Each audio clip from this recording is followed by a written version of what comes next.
we'll see. Going back to the CR permitting debate, there are a lot of members of your caucus who are essentially, threatening to shut down the government because of their opposition to this. What is your message to them? And how does that sort of talk right before the midterms, do you think, affect your all's chances?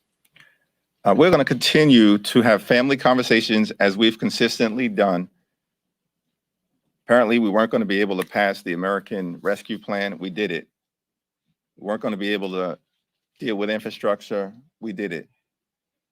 There was a big discussion around whether we could get gun safety over the finish line. We did it.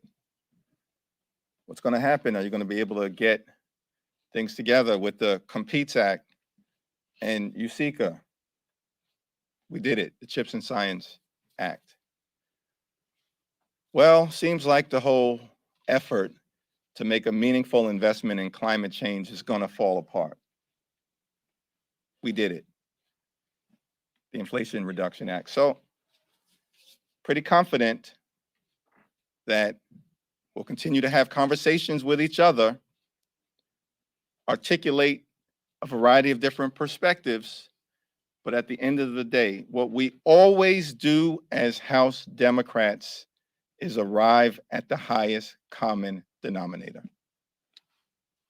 There are a number of reports that House Democratic leadership is working on legislation to ban members of Congress from trading stocks. I'm wondering if you're able to confirm if that's the case, speak at all to the scope of that, if it'll include spouses, and should we expect the introduction of that legislation this month? That's an ongoing conversation. We have a member of the House Administration Committee who's here. I have said that I support a stock ban for members of Congress, and I look forward to seeing what legislation emerges from the committee. Chairwoman Zoe Lofgren has indicated that we will take action. She'll share the details when it's introduced. I agree with the chairman in supporting increased accountability and transparency is something that we all stand behind. Making sure that we are held to the highest standard is exactly what the Democratic Caucus stands for. But like a lot of these pieces of legislation, the details matter. And so I know that our colleagues are going to be interested in those details, and I'll leave it to Chair Lofgren to talk through them. Final question or two? Yeah, can I ask, just to follow up on that, there's a New York Times report out that during this Congress alone, perhaps up to 1/5 of members of Congress have conflict of interest in their portfolios and in their trading, just in this Congress alone.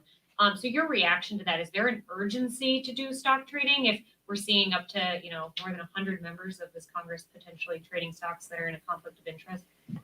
Well, as Vice Chair Aguilar indicated, we take seriously the efforts around transparency and accountability in terms of those who are entrusted with serving the public. And we are going to lead on this issue in the same way that we've led on a whole host of issues throughout the 117th Congress.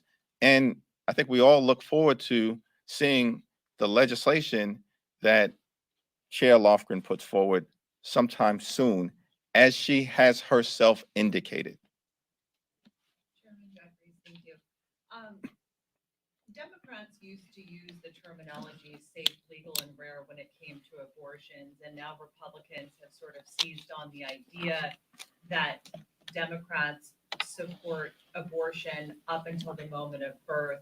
Isn't it misleading to say that Senator Graham's legislation is a nationwide abortion ban when really what it is banning procedures after 15 weeks with some exceptions, like the case of the health of the mother or in cases of rape or incest? But what is the Democratic position on limits to abortion? Because even Graham's initial proposals for 20 weeks would have really put the United States on par with most European nations that have limits on abortions after a certain period. I'm going to yield to Catherine Clark on this issue. I'll simply say my position is Roe v. Wade, which the Republicans have fought hard to dismantle, making sure a woman has the freedom to make her own reproductive health care decisions A decision that should be between a woman and her doctor. But up until the moment of birth, A decision that should be between a woman and her doctor, and I support Roe v. Wade. Let's look at how we got here. We have had a Supreme Court that overturned not just 50 years of precedent, but to my knowledge, we have often not proceeded as we should have, making gains in rights and building an inclusive country. But we have never seen rights rolled back like this. And I think it's telling that we are seeing candidates, members of Congress, starting to scrub from their websites their comments, anti-abortion comments, because they understand what this means. We are saying politicians come in without knowing what a woman's experience is, what her medical condition is. We know who has abortions in this country. It's moms. It's women who already have children, but for whatever their circumstances are, do not find they can have another child at this time. Women understand, the American people understand. It's why you see results in states like Kansas, that this is gross government overreach into their lives. So this conversation about how many weeks on demand is missing the point.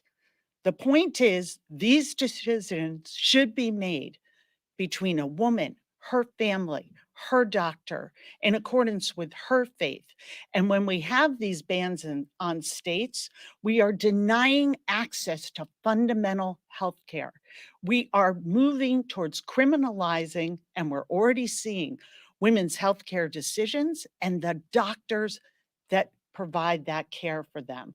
So what we have is a collapse of access to healthcare, which is already strained in this country. And we're seeing MAGA Republicans and my colleagues across the aisle double down on this while trying now to downplay it because they see the reaction. People understand this is about healthcare, but this is about a fundamental freedom. And it's women of this country who are trying to be controlled and have their most intimate decision by a member of Congress or a state house member that they've never met, that knows nothing about them. And when those fundamental freedoms are eroded, the American people know what's at stake in these midterms. They know what is at stake for them.